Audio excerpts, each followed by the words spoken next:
आज मैं तुम सभी को एक चैलेंज देता हूँ। वो है, इस वीडियो को देखने के बाद एक बार जरा ग्लाइकोलिसिस मुझे ना समझ के दिखा दो। Hello everyone, I am sugar sir here. मैं लौट आया हूँ क्लास 11th के नीट के अंदर या फिर बोर्ड्स के अंदर सबसे इंपॉर्टेंट एक टॉपिक जो कि रेस्पिरेशन के अंदर तुम लोगों को पढ़ने को मिलता है, प्लांट रेस्पिरेशन के अंदर ग्लाइकोलिसिस, जो कि एक यूनिवर्सल प्रोसेस होता है, जो कि साइटोप्लाज्म में होता है, एवरी सेल में होता है, एनारोबिक एरोबिक दोनों कंडीशन में हो सकता है। चलो ग्लाइकोलिसिस को लेके ये लेक्चर शुरू करते हैं और आई होप कि ये सबसे अच्छा लेक्चर होगा ग्लाइकोलिसिस का। देख लेना तुम लोग। चलो कमेंट बॉक्स में मुझे हैशटैग नो मैटर व्हाट दिखना चाहिए। हैशटैग नो मैटर व्हाट, कुछ भी हो जाए, हमें इस साल 360 में से 360 नीट में लाना ही लाना है। तो hashtag no matter what, hashtag no matter what, hashtag no matter what मुझे दिखना चाहिए। एनर्जी दिखाओ, बोलो सभी, हाउ इज द जोश। चलो ग्लाइकोलिसिस को स्टार्ट करते हैं। फर्स्ट ऑफ ऑल देखो, मैंने बोल दिया कि ग्लाइकोज जो टर्म है वो क्या है, शुगर। और लाइसिस का मतलब क्या होता है, स्प्लिटिंग, यानी कि शुगर को स्प्लिट करना, या फिर जो शुगर हम लोग लेते हैं, जो ग्लूकोज लेते हैं, उसको स्प्लिट करके फर्स्ट 3 कार्बन का एक कंपाउंड जो कि पाइरुविक एसिड है उसमें कन्वर्ट करने का नाम ही है ग्लाइकोलिसिस। ग्लाइकोज का मतलब होता है शुगर, ग्लाइकोजेन से ही ग्लाइकोज आया है, ठीक है। The scheme glycolysis was given by Gustav Embden, यानी कि गुस्टव एम्डन ने और मेयरहॉफ ने और पर्नस ने, यानी कि ईएमपी मिलके इनका नाम पड़ गया ईएमपी पैथवे, एम्डन मेयरहॉफ एंड पर्नस पैथवे। इसलिए ग्लाइकोलिसिस को ईएमपी पैथवे भी कहा जाता है, ईएमपी पैथवे भी कहा जाता है। इन एनारोबिक ऑर्गेनिज्म में भी देखने को मिलता है। क्यों? ये ऑक्सीजन के एब्सेंस में होता है। मैंने पहले पिछले क्लास में पढ़ाया था कि ऑक्सीजन के एब्सेंस में भी ग्लाइकोलिसिस हो सकता है और होगा भी, ठीक है। इसीलिए यूनिवर्सल प्रोसेस है, एरोबिक एनारोबिक कोई भी कंडीशन में हो सकता है। It is the only process in respiration. Glycolysis occurs in the cytoplasm, यानी कि सेल के साइटोप्लाज्म के अंदर ग्लाइकोलिसिस होता है of the cell and in present in all living cell। NEET का क्वेश्चन है, जल्दी से मार्क कर लेना जरा, all living cell। in this process glycolysis undergoes partial oxidation, यानी कि पार्शियल ऑक्सीडेशन होगा, पूरी तरीके से ऑक्सीडेशन नहीं होगा, to form 2 molecules of pyruvic acid, ठीक है। पार्शियल ऑक्सीडेशन क्यों होता है? क्योंकि ग्लूकोज C6H12O6 से हाइड्रोजन हट जाएगा, ठीक है, तो इसलिए पार्शियल ऑक्सीडेशन कहने को मिलता है। ये पाइरुविक एसिड में जो हाइड्रोजन का नंबर होता है वो ग्लूकोज से कम देखने को मिलता है, ठीक है। In plants this glucose is derived from sucrose, यानी कि सुक्रोज से आता है प्लांट में। The end product of photosynthesis, यानी कि फोटोसिंथेसिस का जो एंड प्रोडक्ट है, फोटोसिंथेसिस से प्लांट ने क्या बनाया था? सुक्रोज, जो कि क्या है? एक कंपाउंड शुगर है, कॉम्प्लेक्स शुगर है। उसी को तोड़ के पहले ग्लूकोज बनाया, फिर ग्लूकोज से पाइरुविक एसिड बनाया ताकि उससे एनर्जी को निकाल सके, ठीक है। रेस्पिरेशन का काम ही होता है एनर्जी को निकालना, एटीपी को बनाना, ठीक है, to form carbohydrates. Sucrose is converted into glucose and fructose by the enzyme invertase, यानी कि इनवर्टेज नाम का एक एंजाइम है जो कि इन्वर्ट करने में हेल्प करता है। क्या क्या करता है? इन्वर्ट करने में हेल्प करता है ग्लूकोज, सुक्रोज से ग्लूकोज या फिर फ्रक्टोज से, ठीक है। तो and these two monosaccharides, sucrose क्या है? एक पॉलीसैकेराइड है, कॉम्प्लेक्स शुगर है। सुक्रोज क्या है? सुक्रोज एक पॉलीसैकेराइड है, ओके।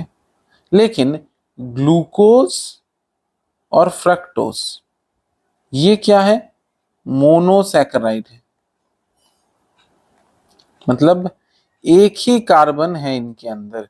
और पॉली का मतलब क्या होता है? बहुत सारा, many carbons, okay. Many carbon है सुक्रोज के अंदर। एकदम धीरे धीरे समझो, एकदम आराम से समझो, कोई भी रॉकेट साइंस इसके अंदर है नहीं।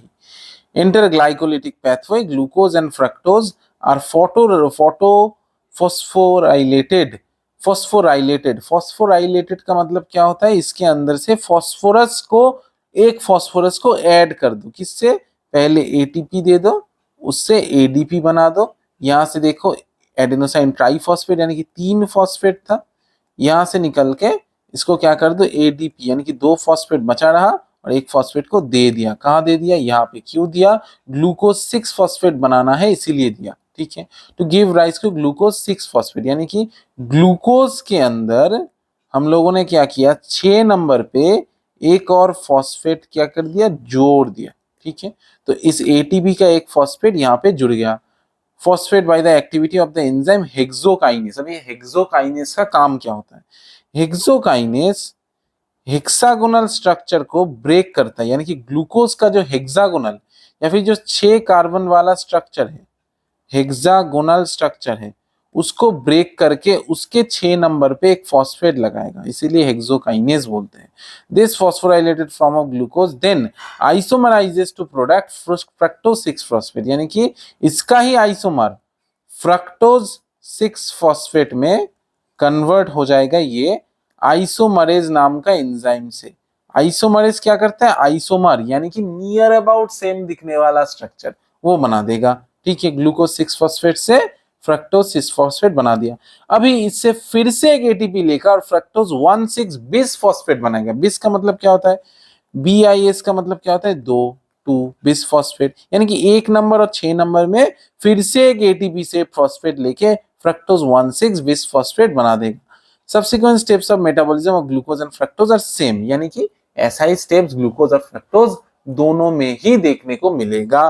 पहले बोलो समझ में आया कि नहीं आया, पूरा क्लियर है कि नहीं है? मुझे पहले ये बताना जरा। आई होप कि पूरा क्लियर हो गया होगा, और अगर पूरा क्लियर हो गया तो हम लोग फिर से लेक्चर को फर्दर प्रोसीड करते हैं। The various steps of glycolysis are depicted in figure 12.1। Comment box में हैशटैग नो मैटर व्हाट दिखना चाहिए, hashtag no matter what, hashtag no matter what, कुछ भी हो जाए हमें कंप्लीट करना है।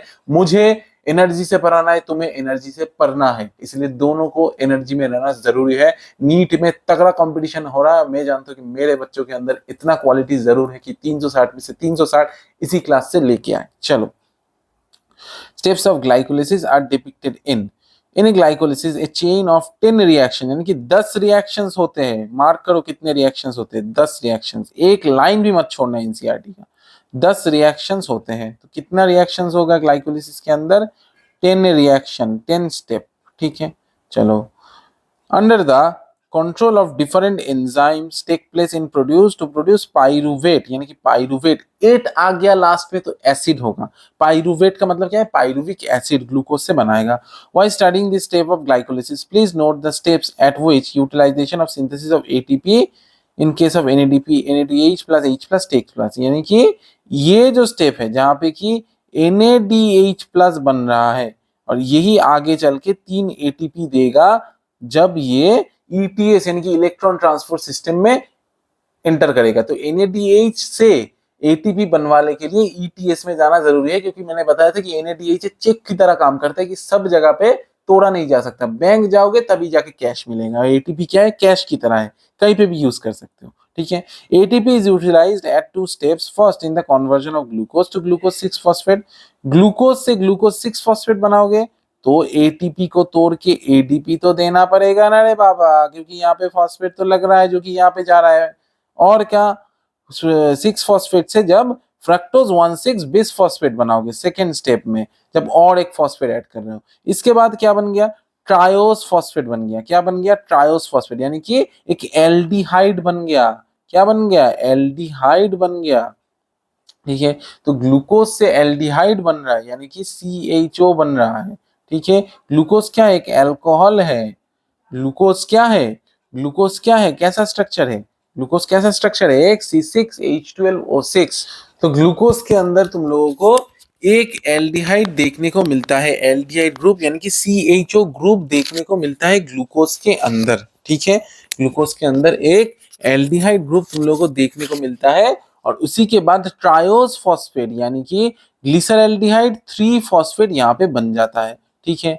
यहाँ से 6 फॉस्फेट में 2 कार्बन, 2 × 3 कार्बन में टूट जाएगा। ये 6 कार्बन वाला जो स्ट्रक्चर है ये 2 × 3 में टूट जाएगा, और यहां से क्या बना देगा?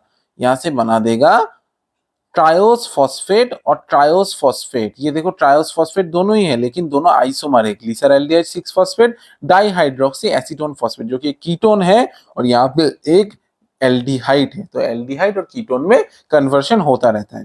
यहां से क्या बन जाएगा? एक NAD प्लस से NADH बन जाएगा। क्यों बनेगा? देखो एसिड बन रहा है ना, एसिड बन रहा है तो OH से COOH बन रहा है, यानी कि यहाँ पे एक एक्स्ट्रा ऑक्सीजन ऐड हो रहा है। ऑक्सीजन एडिशन का मतलब क्या होता है मुझे बताना जरा। ऑक्सीडेशन हो रहा है, ऑक्सीडेशन होने का मतलब क्या होता है, हाइड्रोजन रिलीज होना। तो इसीलिए NAD प्लस से NADH प्लस बन गया, क्योंकि NAD प्लस में जब तुम लोग हाइड्रोजन एडिशन करोगे तो NADH प्लस H प्लस बनेगा। तो इसीलिए देखो यहाँ पे ट्रायोस बिस फॉस्फेट बन गया, 1,3 बिस फॉस्फोग्लिसरिक एसिड बन गया। तो एसिड बना है, क्लियर है कि नहीं मुझे बताओ। अभी देखो बिस फॉस्फेट तोड़ के एक फॉस्फेट ADP को देके ATP बना दिया तो ट्रायोस फॉस्फेट बन गया, या फिर 3 फॉस्फोग्लिसरिक एसिड बन गया। अभी ये 3 कार्बन का स्ट्रक्चर था, अभी ये आइसोमराइजेशन सॉरी ग्रुप को चेंज करके 3 फॉस्फेट से 2 फॉस्फोग्लिसरेट बन गए, यानी कि ग्लिसरिक इक एसिड को ही एड बोलते हैं, ठीक है।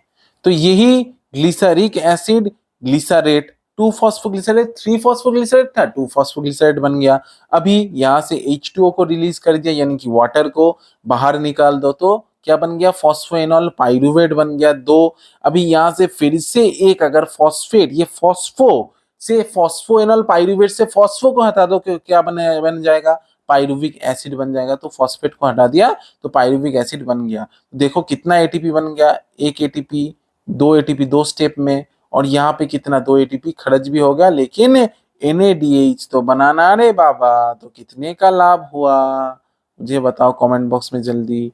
तो ये स्टेप्स है, fructose 1,6 bisphosphate dihydroxy acetone phosphate, या फिर PGL 3 फॉस्फोग्लिसरेट में तोड़ेगा तो वहां से NADH बनेगा, फिर 3 फॉस्फोग्लिसरेट में 1,3 PGA बनेगा, और ये 2 रेडॉक्स इक्विवेलेंट को रिमूव कर देंगे, यानी कि 2 हाइड्रोजन एटम को रिमूव कर देता है। PGL ट्रांसफर हो जाता है, NAD is transferred to a molecule of NAD plus PGL is oxidized to BPGA, BPGA से फिर PGA बनेगा। एनर्जी यील्डिंग प्रोसेस है, क्यों, फर्स्ट में ATP लग रहा है इसीलिए एनर्जी यील्डिंग है, ठीक है।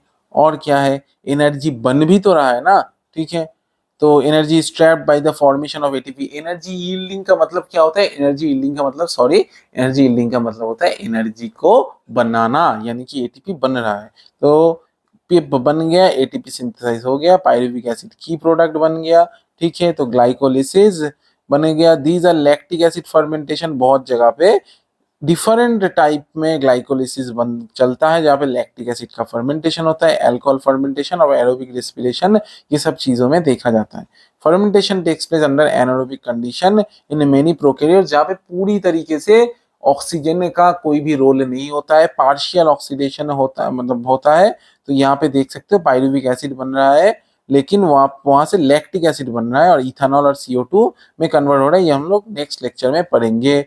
For the complete oxidation of glucose to CO2 and H2O, eukaryotes में बनता है, ये CO2 और H2O में बनता है, ठीक है। However, organisms adopt Krebs cycle in which aero is called aerobic respiration, thus requires O2 supply, यानी कि क्रेब्स साइकिल के अंदर O2 लगेगा, तो इसीलिए फुल ऑक्सीडेशन होके CO2 प्लस H2O में ग्लूकोज टूट जाएगा। लेकिन जो प्रोकैरियोट्स है उनके अंदर एनारोबिक कंडीशन की वजह से O2 नहीं होता है, इसीलिए क्या होता है, इसीलिए उनके अंदर लैक्टिक एसिड फर्मेंटेशन या फिर जो हम लोगों का अल्कोहलिक फर्मेंटेशन है ये सब देखने को मिलता है। इतना ही आसान था। तो तुम्हें मुझे कमेंट बॉक्स में बताना है कि कितना ATP मॉलिक्यूल ग्लाइकोलिसिस से बना है, ये मुझे कमेंट बॉक्स में बना बोलना है, मैं तो बताऊंगा ही इसके बाद। आई होप कि ये लेक्चर तुम्हें अच्छा लगा होगा। अगर अच्छा लगा हो तो एक बार लेक्चर को लाइक कर दो और जाके नीचे लिख दो #NoMatterWhat, ठीक है। आई होप कि ये लेक्चर एनर्जेटिक रहा होगा, स्मॉल रहा होगा और तुम लोगों के लिए सफिशिएंट लगा होगा। I am sugar sir here, signing off, good bye.